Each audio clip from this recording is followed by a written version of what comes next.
Hello there, welcome back to my views and news. Three news stories from Ethiopia. Firstly, another major attack by Fano fighters in a zone where there was almost no Fano presence a few weeks ago. But now we're seeing major attacks by Fano fighters in this zone. It means that Fano fighters from neighboring zones have managed to enter and gain a foothold and maintain presence in this zone. Several have been killed in this attack. Secondly, Bahir Dar, regional capital. Read a video about Bahir Dar yesterday and day before yesterday. Curfew imposed. Curfew was already in place in Bahir Dar, but today reportedly curfew restrictions have been extended. Thirdly, viewers, a video clip for you from England where a meeting of an Ethiopian ambassador with some investors was disrupted by Amhara protesters. Firstly, viewers, South Wollo zone of the Amhara region had less Fano presence when in July we saw start of fighting between Fano and military. Back then, main centers of conflict were Gondar, Gujum, North Shoa, North Wollo to some extent too.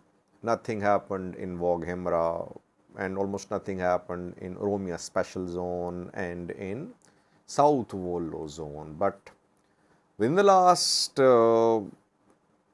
2 weeks, we have seen gradual penetration of Fano fighters into South Wollo from North Shoa and from North Wollo. They are now entering and carrying out attacks in South Wollo, though still no major attacks by Fano fighters in two big cities of South Wollo, Dassi and Kambolja.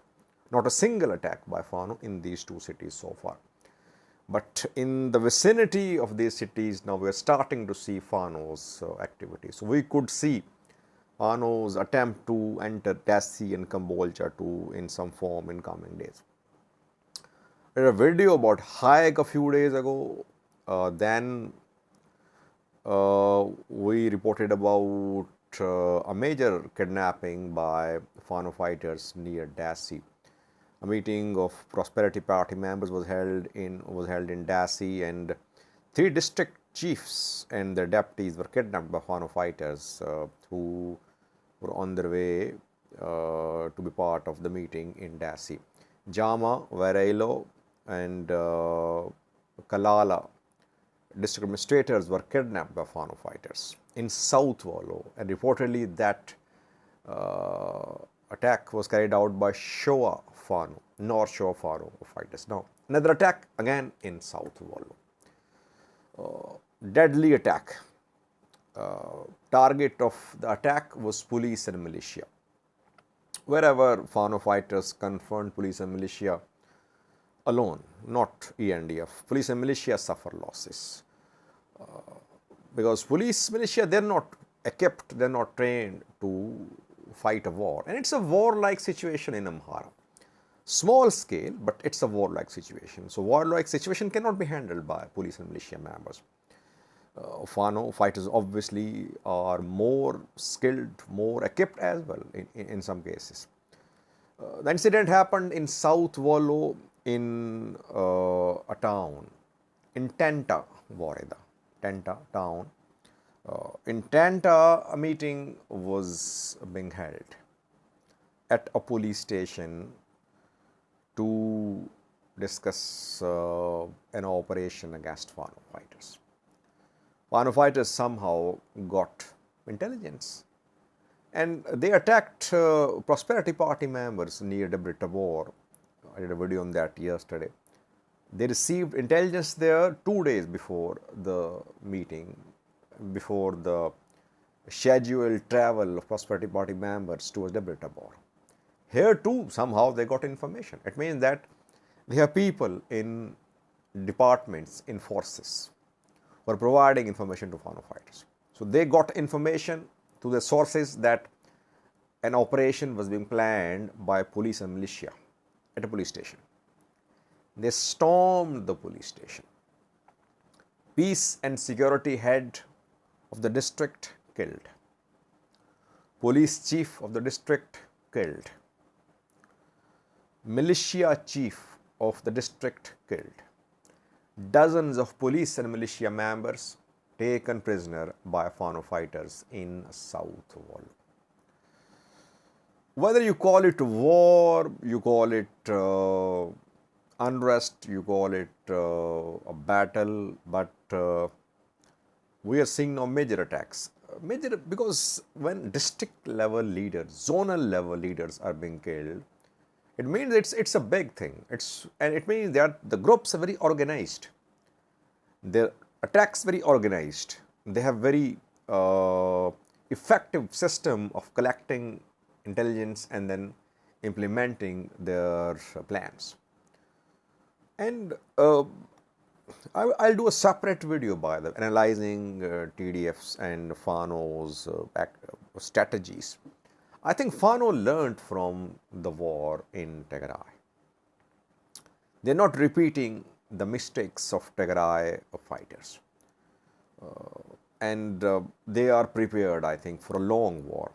That is why slow and steady, but gradually they are making regional security, administrative structure weak and ineffective. Next target would be top leadership, top structures, and then federal structures. Secondly, viewers, Bahir Dar, Amhara regional capital, where there was fighting in the outskirts of Bahir Dar. I read a video 24 hours ago about house-to-house searches which were carried out in Bahir Dar. People were being disarmed, then fighting broke out in the vicinity of Bahir Dar. And today again there was an attack by Fano fighters on military in the outskirts of Bahir Dar. An ambush, military was ambushed by Fano fighters very close to Bahir Dar city. That is why a curfew has been imposed in Bahir Dar. Curfew was already put in place in 6 cities of the Amhara region. Later, curfew restrictions were eased, not completely lifted, but we saw a gradual return of normalcy in these 6 cities, including Bahir Dar. But today, after new security incidents in the outskirts of Bahir Dar, curfew has been imposed in the regional capital. Security forces are patrolling the streets of Bahir Dar. So security forces expecting that there could be a big attack by Fano fighters, at least an attempt by Fano fighters to infiltrate Bahir Dar to carry out some activity. That is why curfew imposed there. Heavy presence of military on the streets of Bahir Dar reportedly. Thirdly, viewers, a video clip for you from England, from London, where in Westminster, a meeting of Ethiopian ambassador to England and some investors was disrupted by angry Amhara protesters.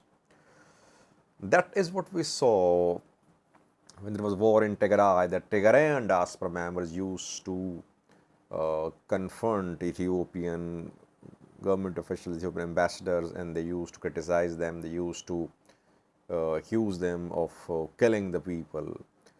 We saw that Amhara and some other ministers, they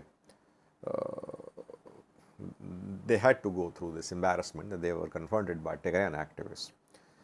Now it is Amhara activists' turn that pro-Ethiopian government individuals are now the target of protests, attacks by these, verbal attacks by these Amhara diaspora activists. A meeting was being held at Hotel Park Plaza in Westminster, England, London. The meeting was between Ethiopian ambassador to the UK and some investors. And Amhara activists of the area, they came to know of the meeting, they entered the hotel, they chanted slogans saying that Amharas are being killed, Amharas being massacred. And here you're discussing deals about investment in Ethiopia. The ambassador was furious. He tried to record the incident, and it was said that the ambassador is Amhara as well. This incident shows that Amhara diaspora activists have decided that they'll fight Ethiopian government on all fronts, like Tigrayans fought. They internationalized Tigray war. Now, Amhara activists doing the same. They are trying to internationalize the internal security situation in the region. They are saying Amharas are being massacred, a genocide is being committed. So they are contacting US government officials, European government officials, asking them to ban funding to Ethiopia, requesting them that they should not invest in Ethiopia. They are collecting funds for groups in Amhara region. They are telling their people that they should not send remittances to Ethiopia. So, on different fronts they are fighting. They are supporting Fano, they are opposing the government, Ethiopian government in Europe, in North America. That is what we saw when there was war in Tigray. Tigray activists did the same things. Amhara diaspora is bigger it's larger in number, definitely. And if Amhara diaspora is united, obviously it would pose a challenge to Ethiopian government abroad. But still, there are other diaspora communities which are supporting Ethiopian government. There's a large pro-government diaspora community as well. Watch a clip showing the angry Amhara protester disrupting the meeting between Ethiopian ambassador and some investors in Westminster at Hotel Park Plaza, England.